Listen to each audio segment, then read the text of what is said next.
Well, right now, co-workers and family, along with community members, are all searching for a missing CPS teacher. Linda Brown was last seen outside her home on the city's south side. WGN's Andrea Medina brings you more details about Linda. This is so out of her character to be missing. 53-year-old Linda Brown has not been seen or heard from since January 3rd after leaving her Brownsville home. The worry deepens for Linda's husband, sister, and brother-in-law. Something was off. She normally answers her phone when I call. She is with contact with Antoine all the time. No matter where she goes or what she's doing, he knows where she's at and what she's doing. Now, why y'all in the comments saying that y'all solved the case already? This comment said MFers think we crazy. Well, I'll be back in a few days to confirm what we already know. This commenter said that she'll be circling back in a few days. I love when y'all use this grandma meme. All I gotta say is, as a former prosecutor, this interview ain't sitting right with me. If I was his family, I wouldn't be standing next to him. There's a missing woman out of Chicago who was a special ed teacher, and the husband is pleading for her to come back. And overnight, from the husband's interview, TikTokers, social media people, they've been jumping on the husband, blaming him, calling him the black Chris Watts. Chris Watts is the guy who terminated his family after he was on the news begging for them to come back or where they were at. People went all against this guy. Well, I'm going to tell you why they should maybe apologize to him, because some new evidence came out that doesn't really show him as a suspect. Stay tuned.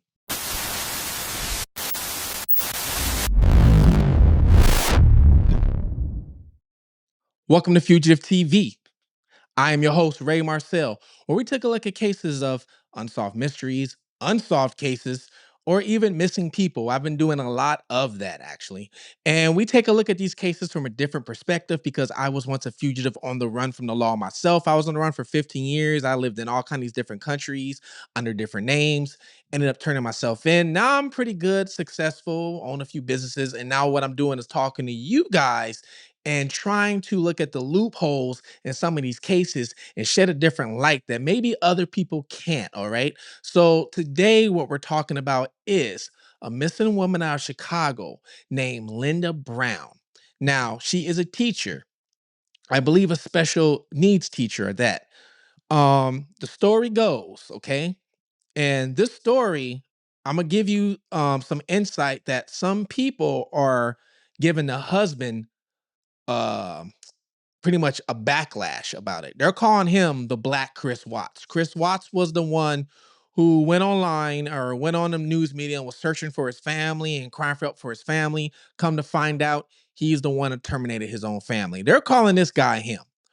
Well, they might want to apologize, because there's some new evidence that came out that maybe he is not the suspect. But what happened was, Linda and Antoine, actually, they live together, they're married, and he tells a story of how they were watching a movie Friday night, okay? They're watching the movie Friday night, and she goes to bed early, he goes to bed late. So when he goes to bed, he wakes up next morning, she's gone. And he said he didn't pay no mind or anything like that, because she had a acupuncture appointment. I can't pronounce that word. Y'all help me. I can't pronounce that. Acupuncture appointment. All right. Well, she had this appointment. So he's like, okay, I guess she has this appointment every Saturday. He thinks nothing of it. Well, supposedly somebody called his phone. It was a family member that called his phone and was like, hey, where's Linda at? And then I guess he tells a family member, I was just about to hit you up and ask where Linda's at. Well, nobody knows where Linda's at. 53-year-old Linda Brown, a CPS special ed teacher here in Chicago, has been missing since Saturday afternoon. She was last seen in the 4500 block of MLK Jr. Drive in Bronzeville. Her husband says they watched a movie on Friday night. She went to bed early. When he woke up, he says she was gone. Her husband says she had an acupuncture appointment that she missed on Saturday morning. After messages and calls went unanswered, family reported her missing. Family says she has a history of mental illness but has never gone missing before. Police have not released any new details about the investigation and have not confirmed any of those developments surrounding the vehicle her family says was located. Her husband, however, continues urging the public for help. I'm broke down. I don't know what to do. I did everything. I'm talking to people. We got people on it. We got people searching for it. I'm out of options. I don't know what to do. I don't know what to do, but just wait. If you watching this, please come home. Your family is missing you. I'm missing you. Your friends are missing you. Linda, we need you to come home, baby. Seriously. We need you to come home. Now, he starts doing interviews on the news, okay, and he's telling people, she left, and when she left, she had her phone, her purse, and her credit cards with her, okay? Some people online jumped at that automatically. They were like, why would you tell the news she had her phone and her credit cards? What's her credit cards got to do with it? And if you guys have not seen the interview that her husband gave talking about her being missing, I need you to lock the F in because let you know right now, I am not trying to make fun of this situation. I pray they find this lady. I swear I do. But if they don't, this fool behind me did it. Yes, he did. I'm just shaking, man. I just need my wife home, man. Seriously. First of all, he kicks off this interview giving big Chris Watts energy. He is not shaking at all. Now, why y'all in the comments saying that y'all solved the case already? This comment said, MFers think we crazy. Well, I'll be back in a few days to confirm what we already know. This commenter said that she'll be circling back in a few days. I love when y'all use this grandma meme. All I gotta say is, as a former prosecutor, this interview ain't sitting right with me. If I was his family, I wouldn't be standing next to him until everything shakes out. You guys drop down below. Let me know if you've seen this interview. Report was, oh, she went missing on the way to an acupuncture appointment. Now it's she left the house Friday night. Her husband tells us she left home Friday night. They jumped automatically on this man, all right? Me, I'm a little different. I'm not going to jump on you for saying what the person got with her, because think about this. If she carries her purse, what's in her purse? Probably her ID and her credit cards. So that's probably why he said that, because she probably had her purse with her ID, her credit cards, and her phone. All right. Not only that, if she has her credit cards on her, that means she is likely to make a digital transaction or withdraw money from the ATM.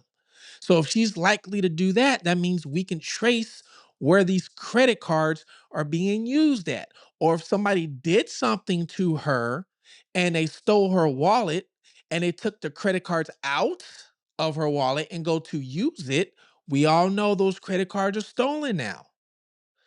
I like to think a little beyond the surface of what some other people might be thinking, all right? So when he said that, that's what I started thinking, like, yeah, okay, she's got her credit cards with her. Thank you. Now we know what she has on her. All right. What's the difference between the credit cards and her phone? Because both of them can be tracked. Now he said she has the phone. He also said that when he calls the phone rings, right? The phone rings. People start jumping on him for that. I don't know why, but people start jumping on him because the phone was ringing. I don't get that part. Anyways, if the phone's ringing, I'm wondering if law enforcement can ping the phone if the phone is ringing, okay? Now, some people said that his story changed up, okay? I was trying to find the link where it changed a little bit. You guys let me know if you heard of this and where the story changed, okay? Because I guess one time in an interview, he says the last time he seen her was Friday night. That was the last time he saw her. And then he went to bed, woke up, and I don't know. And then the other one says he went to bed, she's in the bed. Here's the thing. Friday night is probably the last time they hung out. Obviously, if they're watching a movie, okay? It was probably the last time he actually spoke to her. All right? The thing is, when you have news in front of your face, ABC, Fox, CBS, you're going through something dramatic in your life. All right? You might slip up and you might say something, not out of the ordinary, but it might not, I guess, make all the sense in the world. Okay? Investigators do it to criminals all the time while they're investigating and putting them in that chair and interrogating them. There's a reason why they interrogate you, so you can slip up. And a lot of times they slip up. Sometimes it's not just them lying or trying to cover up the truth. Sometimes they slip up because they don't even know what to think. They're getting bombarded with all these questions. And it happens. It happens, okay? I've seen it happen. So my first initial thought was not to jump on this man. Even though every case I've almost covered, the person that went missing, you know who was responsible? The last person that seen them almost every single time. But I like to do my due diligence and I like to do my research first before I start being like, what's the motive? Because if he did do something, what would the motive be? I don't think they're rich. They're living off Martin Luther King MLK in Chicago. Now, I might be wrong, but every city I've been to, MLK, it's not the best area. All right. They don't, I mean, I could be wrong. They could be sitting on a nest of egg. I could be wrong. I could be. But who knows? He says they don't have a ring camera on the front of where they at, so there's no footage of her leaving. Okay. Only other motive I could think about was, okay, they got into an argument and maybe something accidentally happened, so then he took her out. But if you look on the Google Maps of the street of where they live at, it'd be kind of hard to, if he did something to her, especially in the house, to take her out without nobody noticing. Maybe if it was middle of the night, because of how it's situated. You have to look at the street situated. I don't even think they can even park their car. I don't think they even have a guaranteed parking spot in front of the house. It's street parking pretty much looks like. Unless there's garages in the back that I don't know about, which there could be. There's street parking on the front. Well, these people jumped on this man. Like I said, calling him the Black Chris Watts. Now, she's still missing. She hasn't been found. But there's some new evidence. Let me show you. Hey guys, good evening. Yeah, her husband says Linda's vehicle has been found, that blue Honda Civic. We did reach out to Chicago police. They could not confirm that information. The family, however, says the location where her vehicle was found is not being disclosed at this time because police are actively searching that area. If you take a look at your screen there, this is a blue Honda Civic similar to the one police believe she was driving. And then today, maybe about 2 hours ago, an hour and a half ago, the brother-in-law texted me that there is footage, surveillance footage of her parking her vehicle, walking out of that vehicle, but he says there's no footage of her walking back to her car. So you're probably wondering, where is this vehicle? Where was this vehicle found? Where is the footage from? What neighborhood? What street? They're not telling us because obviously police are investigating and they don't want people to be in that area as they're, searching and investigating. So that's what we know right now. We did reach out to police once again today to see if they could give us anything. So I wanted to take a look at exactly where she was going. All right. For the appointment she had that Saturday morning. They said she did every Saturday morning. Now, I'm not very familiar about acupuncture and how far people are willing to travel, but this place is almost an hour away. Look at that. 51-minute drive. Okay. Actually, I'm sorry. Let me change this. I was about to say. So, if you were driving to her acupuncture appointment, it would have took her around 20 minutes. It says 19 minutes. At this time, it's probably not a lot of traffic because this is late at night, but about a 19-minute ride. And this is straight down the highway. Okay. And you're there. But she didn't make it that far. Let's take a look at where the car was left. This is where the car was left. 8 minutes away. This is the area of where they lived at. Off of Martin Luther King. Now, I'm not familiar with Martin Luther King in this area of Chicago, but I've been to Martin Luther King and, oh my God, everywhere. You name it, I've been there probably. Atlanta, Los Angeles. There's a Martin Luther King almost in every city, right? And I don't care where you're at. Almost every Martin Luther King is a bad area. So I don't know if this area is bad. For you guys that live in Chicago, let me know. If the area of Martin Luther King and 43rd Street is actually a bad area. Because everywhere I've seen Martin Luther King is usually bad. But this is where the car was located, okay? 8-minute drive.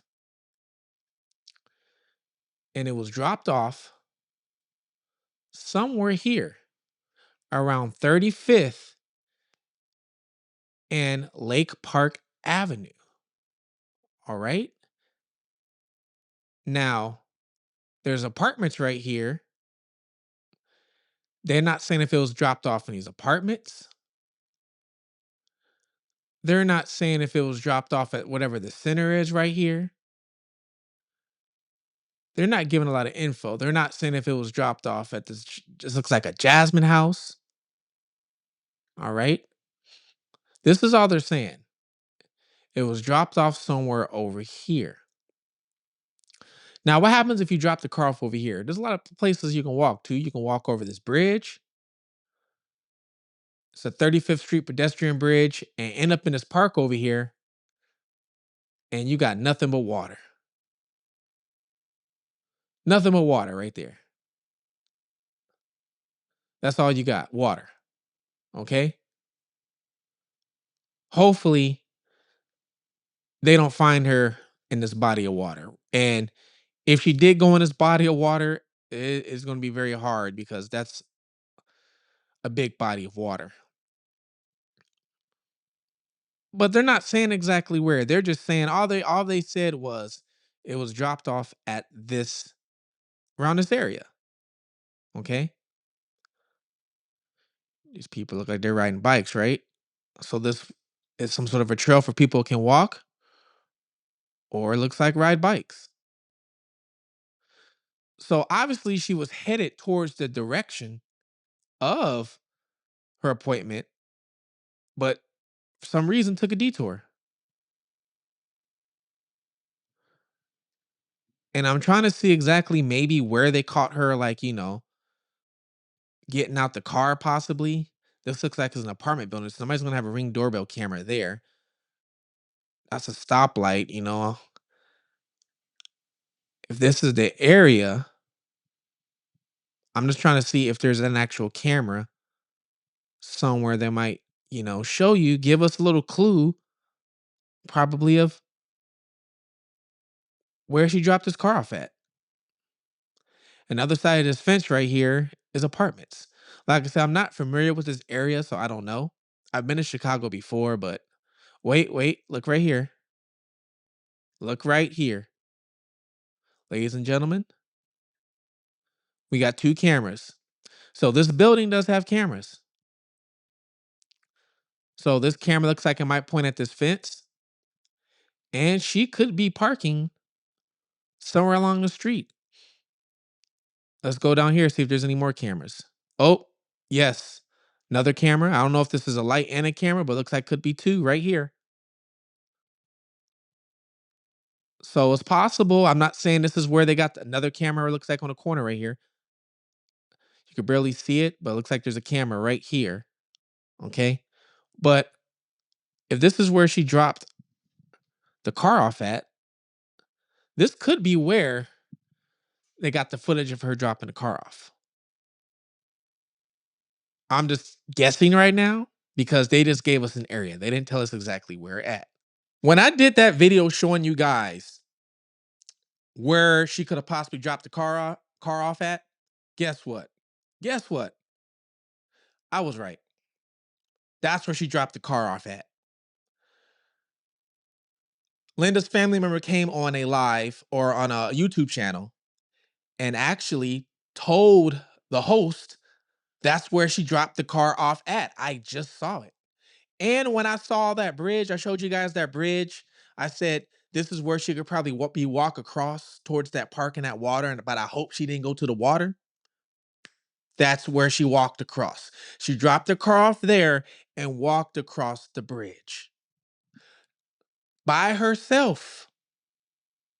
Her man, Antoine, was not with her. Unless Antoine, some sort of way, said, meet me in the park at this time of the day, which they would be able to check his phone records if that's the case. But she was by herself. Y'all might need to owe this man an apology.